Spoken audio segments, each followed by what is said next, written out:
Bene data bakundwa b'umwami Yesu Kristo, mwese abakurikira izi nyigisho tubahaye ikaze mu biganiro bya Saveur Divine.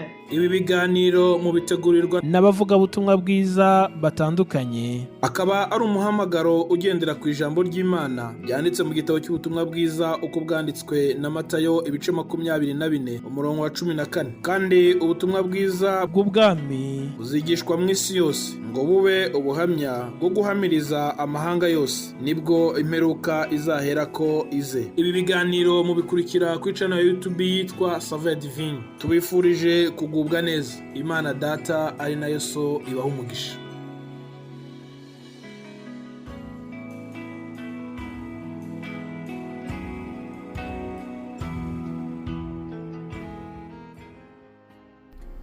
Mana yacu nye n'ingabo, nishime kandi nihabwe icubahiro. Turongeye gushima umwami wacu Yesu Kristo, yahoze ku ngoma, ari ku ngoma kandi azokwama ku ngoma. Yaranesheje n'umukiza wacu.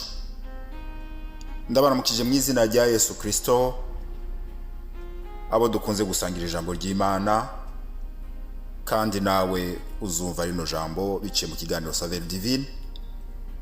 Reka mvuge ngo Yesu Kristo twese hamwe aduhezagire. Ni mwene So Kwizera Fabien, ni mu kiganiro Saveur Divine. Ikiganiro dufata umwanya muto cyane, umwanya mwinshi Imana yaduhaye kugira ngo dusangire ibyanditswe byera mu gitabo ca Bibiliya. Imana ishimwe.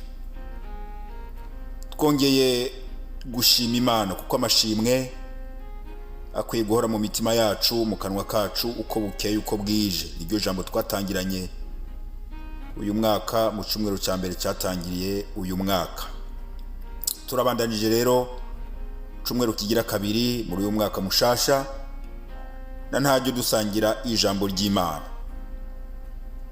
Kandi hirya yo gushima Imana, yo guhorana amashimwe, tukengurukira Imana muri byose, uyu mwaka uzutubere umwaka wo kunezereza Imana, umwaka wo gushimisha Imana. Niri jambo turiko turaganira ko rero kuva ku munsi wa mbere tugeze ku munsi wa gatanu. Nipfuje ko dusangira iri jambo dusoma mu gitabo Pawulo yandikiye Abaroma igice cya 16, turasoma ku murongo w'19. Numbero ya kino gice cya 16 n'amajambo Pawulo yari kararangiriza ko yandikira abantu bene data b'i Roma mu buryo bw'intasho. 19 haravuga ngo igitumye mbabwira ivyo nuko kumvira Imana kwanyu kwamamaye mu bantu bose, nico gitumye mbanezerererwa, ariko ndagomba ko muba abanyabwenge ku vyiza, mukaba batungu ku bibi. Imana ihabwa icubahiro. Niri jambo tugomba dusangire, twumve ico mwemu yera w'Imana atubwira. Jambo turiko rivuga ngo uyu mwaka tube abanezereza Imana, abashimisha Imana. Imana ishimwe. Yesu ahezagire bene data abakozi b'Imana banyitangiye imbere kuva ku munsi wa mbere, batuganirije byinshi kandi twarize. Jambo ry'Imana ni umutsima ubugingo utuma utubera impamba kugira ngo tuje dushike mu ijuru amahoro. Tutagira ijambo ry'Imana twoba impumyi. Mwanditsi abyandika neza, umwami Dawidi aravuga ngo nitara rimurikira ibirenge byanje kugira ngo sinzimire. Iri jambo tutarifise twotambuka nk'impumyi, twogenda mu mwijima, twozimira, ntitwomenye iyo duca. Yanzira Kristo yavuze ngo ni jewe nzira, ni jewe rembo, ugomba gushika kwa data wese agomba kwinjiriramwo. Iryo rembo ntitwomenya aho riherereye, iyo nzira ntitwomenya hiri tudafise iri jambo. Mana ishimwe. Pawulo yandikira ababene data, arababwira ngo impamvu nababwiye ya majambo yose kuva ku murongo wa mbere, harimo amajambo yagiye aradondora abandi bene data ingene yakoze umurimo w'Imana, ababwira iby'urugendo rwose Pawulo yagize uko Imana yamuhamagaye. Twibukiranye ko i Roma Pawulo niho yarangirije urugendo, niho yasozeye urugendo mu ibohero ry'i Roma, maze yicigwayo ataha mu ijuru. Mana ishimwe. Ariko arasezera ababwira muri make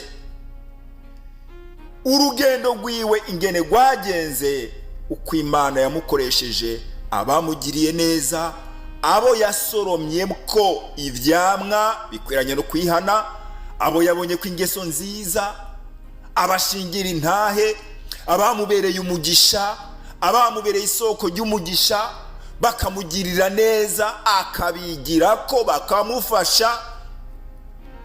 Pawulo abashingira intahe, arabinezerererwa, maze ariko ararangiza kino gice aravuga ngo kumvira Imana kwanyu yemwe bene data, haleluya, ikinezereza umukozi w'Imana, ikinezereza mwene so mwafatanije urugendo cyangwa mufatanije urugendo, nuko uba wumvira Imana. Mana ishimwe. Ngo kuba mwumvira Imana kwanyu kwaramamaye mu bantu bose barabimenya. Ese icyompa uyu munsi wewe mwene data twabanye kuva uyu murimo, iki gikorwa gitangira, mbere n'imbere yaho kuva kera ucumva ubutumwa bwiza bw'ubwami bw'Imana.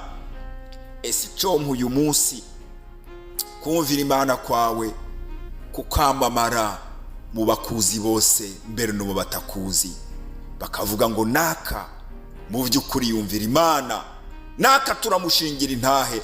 Ese icyompa kumvira Imana kwanje kukamamara mu banzi no mu batanzi, bakanshingira intahe, bikababera igishinga ntahe c'ukuri. Uyu mwaka mwene data, intahe yawe ibe intahe nziza, ntahe yanje ibe intahe nziza. Imana ishimwe. Maze arababwira ngo kuko kumvira Imana kwanyu kwamamaye mu bantu bose, none ndabandikiye ndababwira ko ndabanezerererwa. Imana ishimwe. Ese icyompa uyu mwaka tutangiye, abubaha Imana, abakozi b'Imana, bene data bakanezerererwa. Ese icyompa abatarihana tutarakizwa bakanezerererwa. Ese icyompa nawe bakakunezerererwa. Mana ishimwe. Bityo ubwoko bw'Imana nibwakunezererwa, nibwatunezererwa, abakozi b'Imana, bene data, aho dufatanije umurimo, mbere n'abatarakira Kristo Yesu bakatunezererwa kubw'ibikorwa byacu byiza, kubwo kumvira Imana no kuyubaha. Bene data, tuzoba tunejereje Imana. Mana ihabwe icubahiro. Yongera ko rino jambo aravuga ngo mube abanyabwenge ku byiza. Mana ishimwe. Iby'Imana ikunda byose, iby'Imana yemera, iby'Imana ishingira intahe, ibyo byose ngo tubibemwo abanyabwenge, maze tubikunde ibyiza, tubikunde, tubikurikire, dushingire intahe ukuri, dushingire intahe iby'umuco w'ijambo ry'Imana, maze ubwenge bwacu bubikurikire kandi bubije inyuma. Mana ishimwe. Aravuga ngo tuba abatungu ku bibi mu yandi majambo bivuze ngo ibibi tubitera umugongo, ntitubihe umwanya, ntitubyiteho, ntidufate umwanya wacu ngo tuwute mu bibi n'ibitagira umumaro. Muri uno mwaka dutera umugongo ibitagira akamaro, dutera umugongo ibidahimbara Imana, dutera umugongo majambo atahahuriye n'ibyanditswe byera, dutera umugongo ibikorwa ataho bihuriye n'ijambo ry'Imana, maze tuba abanyabwenge ku byiza, bityo tunezereze Imana, Imana itunezerererwe muri uno mwaka. Nicyo niyipfuriza nawe, ndakikwipfuriza mwene data wumvise rino jambo, canke nawe uzoyumva rino jambo. Birashoboka ko wumvise ubu butumwa bwiza utaratera intambwe yo kwakira Yesu Kristo nk'umwami n'umukiza. Mwene data, reka ndagusabe ngo ucumvire ijambo. Uyu mwaka dutangiye, igituma Imana ikongeye iminsi yo kubaho kugira ngo ikongera amahirwe yo kumenya Kristo Yesu nk'umwami n'umukiza wawe, kugira ngo umwakire, wihane, ubabarirwe ibyaha byawe, maze akubera irembo rigushitsa mu ijuru. Niwumva rino jambo, pfukama wiherere maze usenge Imana, wihane, urababarirwa. Ndabipfurije ibihe byiza no kugubwa neza aho muherereye hose, mu izina rya Yesu Kristo umwami n'umucunguzi wacu. Amen.